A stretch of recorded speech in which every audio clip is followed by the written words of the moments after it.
Oh, good morning to you. Hey, I got some great news. The Word works. Jesus is Lord. Hey, the devil is defeated. Thank God. This is Resurrection Week. Sunday is Resurrection Sunday. Some people call it Easter. I call it Power Sunday, the Word Works Sunday. So I want to do a series all week long on what took place between the cross and the throne. First of all, you have to have an understanding of the principle in the Word of God, which you and I very well know, but you have to have an understanding of God calleth things that be not as though they were. He speaks the end from the beginning. He walked out to the edge of nothing, and it was very, very dark, and he didn't do like a lot of people say, woo-hoo, it's dark. He spoke the desired end results. So he said, light be, and light was. Then verse 3, verse 6, verse 9, verse 12, verse 15, verse 18, all the way through there, it explains to us how God created the heavens and the earth. You have to understand that. The power is in your words because you're created in the likeness and image of God. Now watch.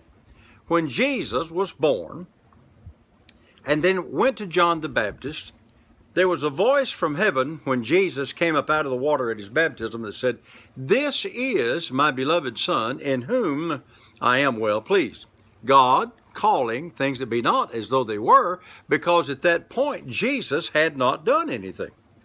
Well, then when you start studying, Jesus began to talk about himself. Luke chapter 4, he found himself in the Word of God and said, "This day these things are being fulfilled in your eyes." Now, after the day of the crucifixion, when Jesus had died, terrible thing. But I don't want you to leave Jesus on the cross. He's no longer there. He's been raised up, and he is ever seated at the right hand of God, victorious. But when Martha and Mary went to the tomb looking for Jesus' body, because they wanted to put some stuff on it, do some things to it, the angel was already there. The stone, they rolled that away, and he said, "He that you're looking for is not here. He has risen as he said." Because see, Jesus said it and said it and said it. I'll lay my body down, you can take this, but after 3 days I'll rise again. Jesus got what he said. Now, here's the thing that I want to kind of start on today. He also said, "It is finished," but it wasn't finished yet. On the cross, the last thing that happened, Jesus said, "It is finished."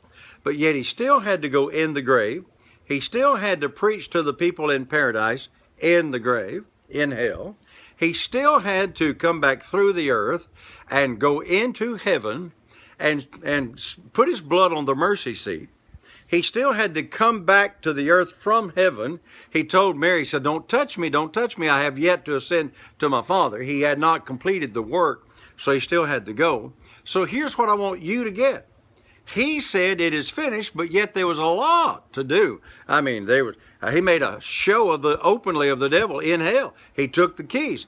But when he said it is finished, that was because he was calling things that be not as though they were. Woo, glory be to God.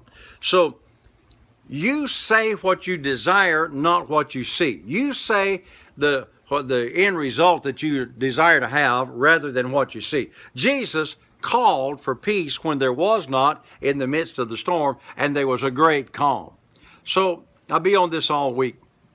God calls things that be not. Jesus calls things that be not. Frank calls things that be not as though they were. God, Jesus, Frank, you. That's the way it works. Hey, I got to go. We'll be on this for a while. I got some revelation on this. So until I'm with you tomorrow, saints, remember today, the Word works. Jesus is Lord. Thank God the Word works.